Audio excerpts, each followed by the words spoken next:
Warning, the video you are about to witness has been written by a Drafthead League player that peaked in gold. He is by no means someone with actual credentials to tell you how to play this character. You have been warned.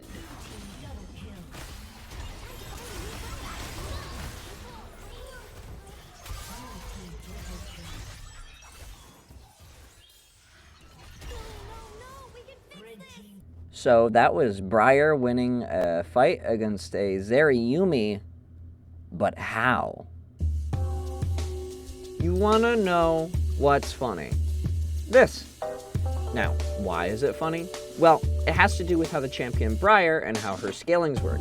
And as you may see, damage, attack, and lifesteal aren't exactly the best stats in terms of raw scaling, obviously. Now, in the jungle, these stats make a lot of sense, right? Attack speed helps you clear the camps faster to get to the fight faster, and lifesteal lets you stay healthier for the fight. But hear me out, guys. What if you weren't playing in the jungle? What if you were playing in a lane? Lane.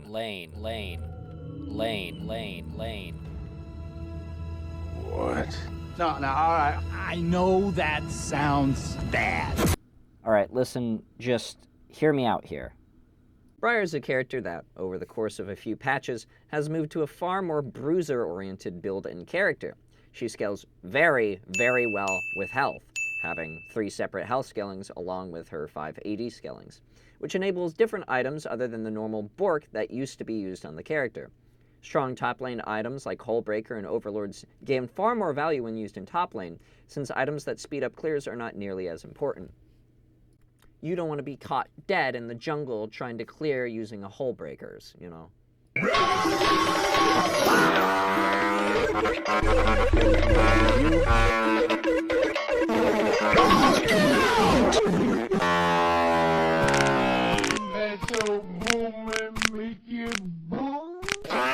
On top of this, Briar has an incredibly strong ability to trade.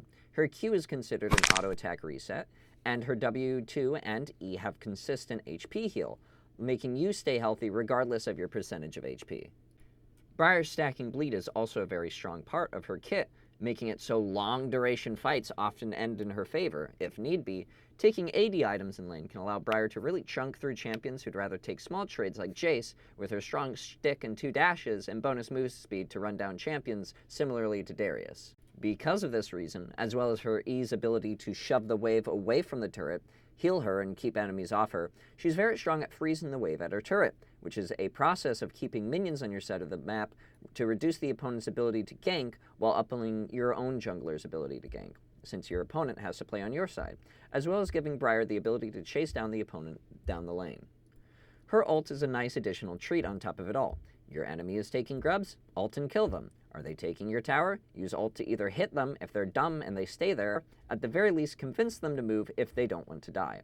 Need to get to dragon fight? Ult to dragon. Her ult enables her to have very great map presence, similar to Shen on a far lower cooldown. To top it all off, get what I get there. I'm sorry. Briar works very well with a specific item, but it's not very good in the jungle, especially since you give up clear speed, ganking potential, and more progressive stats to help with all-ins. But in top lane, this item's kind of perfect. What item is it? It's Heartsteel. No, seriously, Heartsteel. Let's go over how much you get from this item. Obviously, you get the 900 health, bonus damage on Heartsteel proc, along with infinitely stacking health. And while the health regen is lost in Briar due to her complete lack of regen, let's look at the exact stats you gain with Briar's 3 health scaling. Crimson Curse will gain a whopping 22.5% bonus healing from Heartsteel's 900 HP alone, which can be a little bit misleading. See, Crimson Curse's bonus healing is actually stating what her bonus healing would be if she was at 0 HP. It more realistically will be around 60 or 40% effectiveness, but still important to note nonetheless. So, when buying this item, you're getting on an average about 11.25% bonus healing, since Briar would be at around 50% a lot of the time, which is a really strong stat, especially when combined with Briar's 2 main sources of healing, which in addition get amped by this ability, this being her W2 and her E. W2 will always heal Briar for 5% of her max HP, with additional amp coming from Crimson Curse, adding additional healing on top of that. This makes her W2 heal an additional 45 HP on every proc, on top of the average healing added with Crimson Curse, bringing us to 50.0625 HP per bite, which is worth about 1/3 of a ruby crystal, making every average bite healing worth about 133 gold.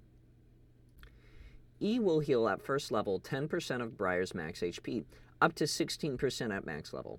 This means that Heartsteel grants an additional 90 HP every cast, an additional 100.125 HP when taking into account average healing amp from Crimson Curse. This makes every E cast on average be worth about 2/3 of a ruby crystal, with that being worth around 267 gold.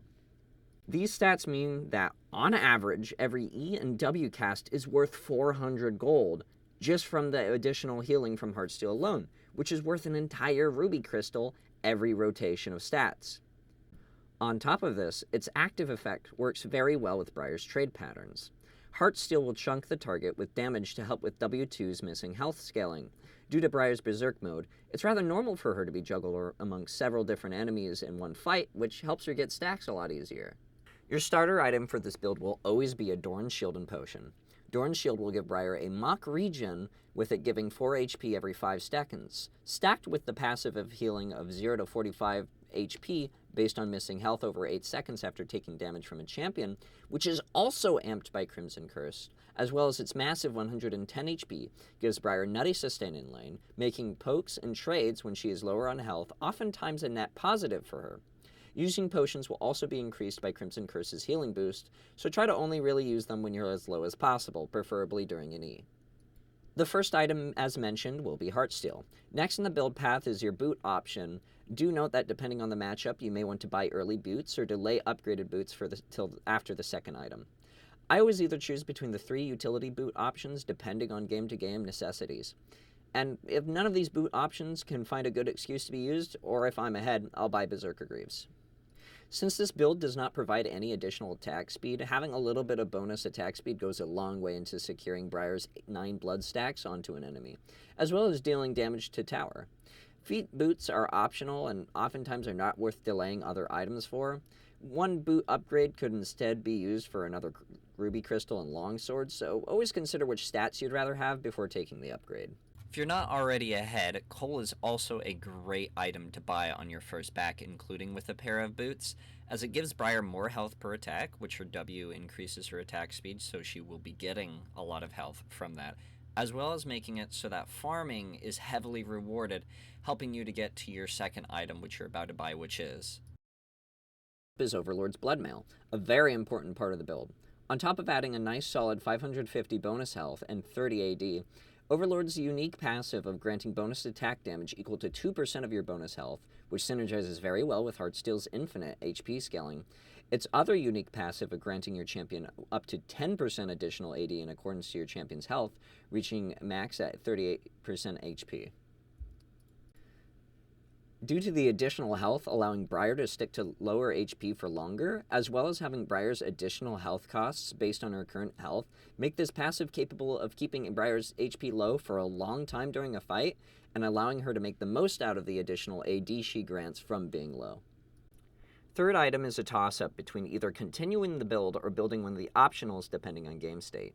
Optionals include Black Cleaver in case you need to shred tank armor, Sundered Sky for squishies, Spirit Visage if you're tanking too much magic damage, especially good if the enemy lacks sufficient anti-heal, Sterix for anti-burst, very good if the enemy team is using several ults on you every fight to absorb them up and live, Unending Despair for general tank stacks and additional heal, or Warmogs to really dip into extra HP and heals. If the game doesn't call for any of these, go into your next item, Hullbreaker. Hullbreaker gives more of the amazing HP and AD stats that you want on Briar, as well as additional move speed to catch up to your opponents. On top of this, you now have a way to utilize your additional attack speed from W and R, with every 5th attack against an epic monster, champ, or structure dealing additional damage based on your bonus health, as well as boosted cannons and super minions nearby. This makes Briar an absolute split-pushing 1v1 menace, and should oftentimes be your chance in the game to make plays in the side lane to get more kills, stacks, and towers.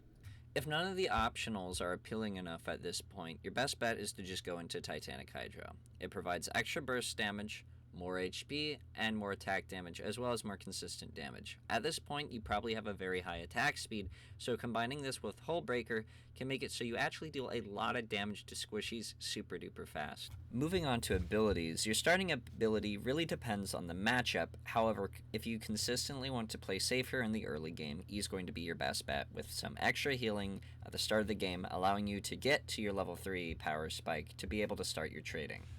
Q and W do have their niche use cases, however. W can sometimes force out an all-in coin toss where you can win, and oftentimes Briar ahead is really hard to fight back from. And Q is really good for opponents that are really only looking to trade. I like to take Q a lot when I go into characters like Camille, because you just deal so much damage to them early. Make sure you are utilizing your Q as an auto attack reset when doing this though, because if you don't, then there's almost no point in going at first. The ability orders that you're going to be going in is to max out your W first, followed by maxing out your Q, followed by your E, and putting a point in ultimate whenever available.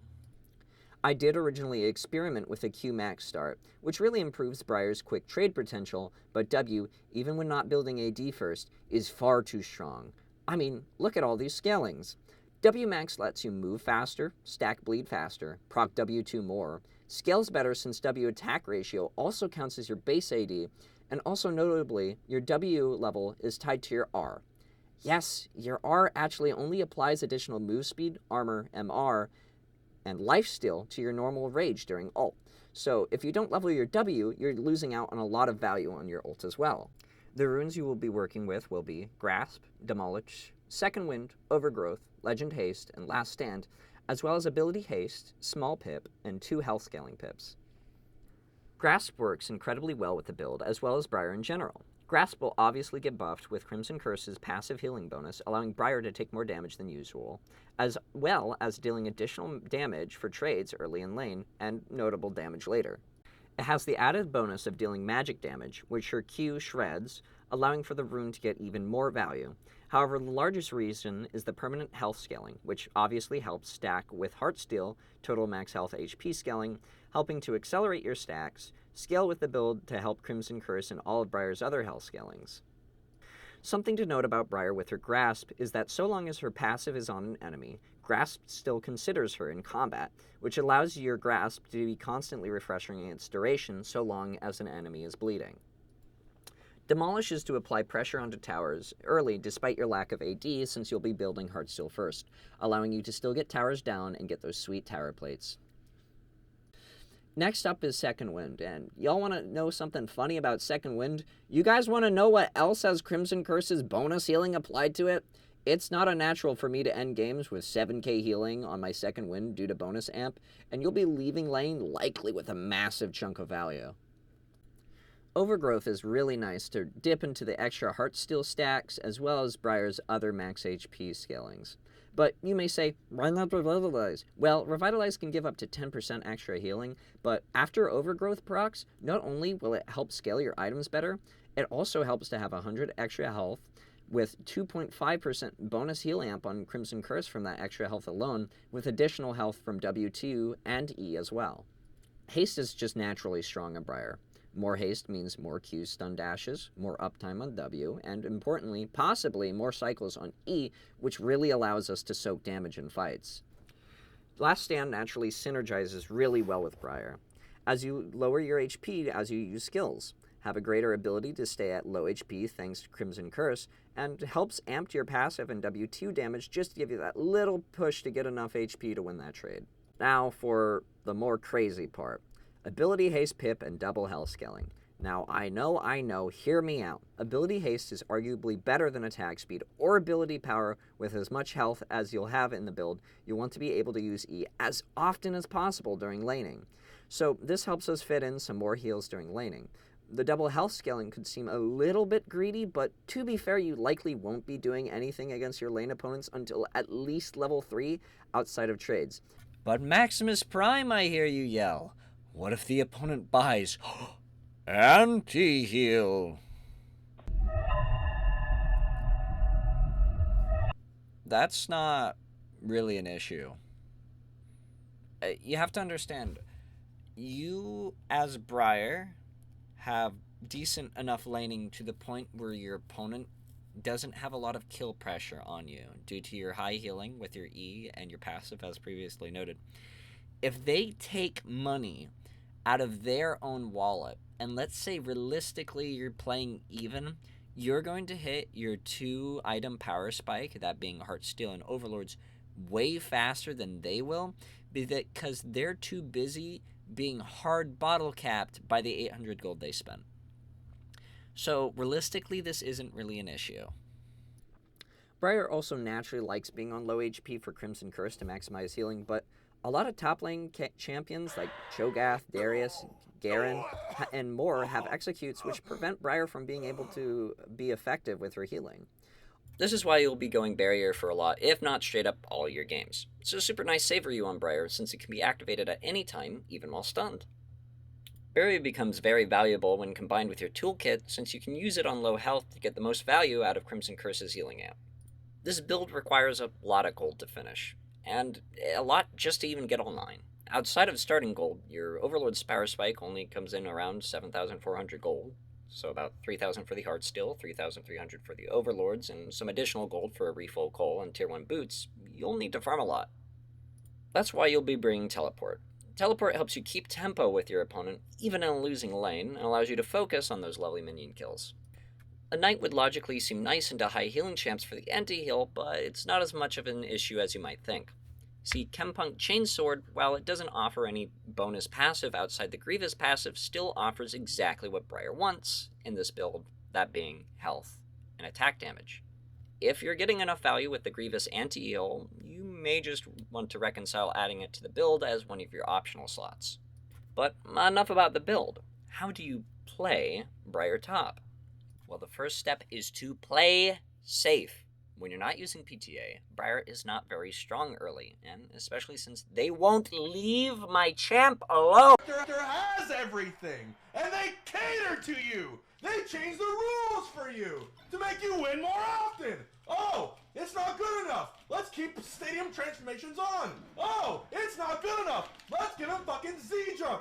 And your mains complain somehow. You have a 1-frame option off of drill! You have lasers! You have 19 recoveries! You don't have to do anything! Except where... Due to this, Briar is not very strong in all-ins early, so you should be playing around taking trades with your grasp and just focusing on the minion wave. Keep the wave to your side, since it will be substantially easier for you to heal, and this sets your opponent into a position that is easily exploitable by your jungle. You can find decent times to rotate your spells to cause favorable trades, and that's fine, but generally keep your eyes on staying alive and getting that sweet CS. If you do manage to either outsustain your opponent or force them to go back to base due to trading efficiently, always make sure you push the wave in and go for a demolish proc in the tower. Any extra gold to get to your power spike is very important. Your first back you should at least aim for a call, because getting your minion kills early is what's going to help you project towards your 2-item power spike. Many champions will get their power spike at 6, and contrary to you, are very strong at this point in the game, but this is where Briar Top's real strength comes into play, your ult. Try to think of it as sort of a special Shen ult. You're not guaranteed to hit it if you use it, but if you do hit it, that fight is likely completely won. Try your best to utilize this ult to take grubs when they're up. Since this is a split pushing build, your opponents will likely be in a contained area in the pit, hopefully CC'd by your jungler. It makes it hitting the ult very rewarding and helps you pressure towers earlier until you get your hull breaker. Continue to farm minions and occasionally participate in good fights with your R, and make sure to get good CS utilizing teleport until you hit your 2-item power spike, which is Heartsteel Overlords. At this point, if you've been keeping proper tempo with your opponents, you should be stronger than almost everyone on the map. Now is your time to begin split pushing.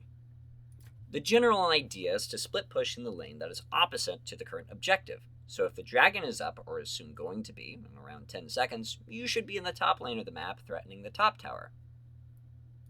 Your goal is to apply pressure so the opponents feel like they need 2 or more players to stop you, generating an automatic advantage for your teammates at the objective.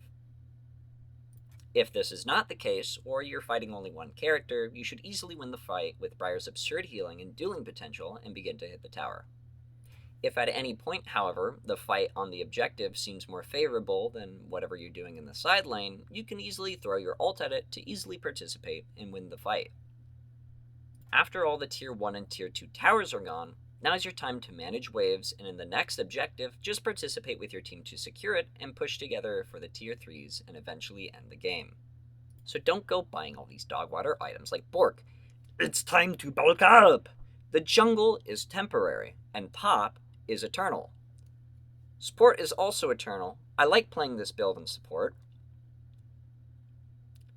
Don't come to me if your teammates report you. Listen, it's positive win rate. I don't know what you want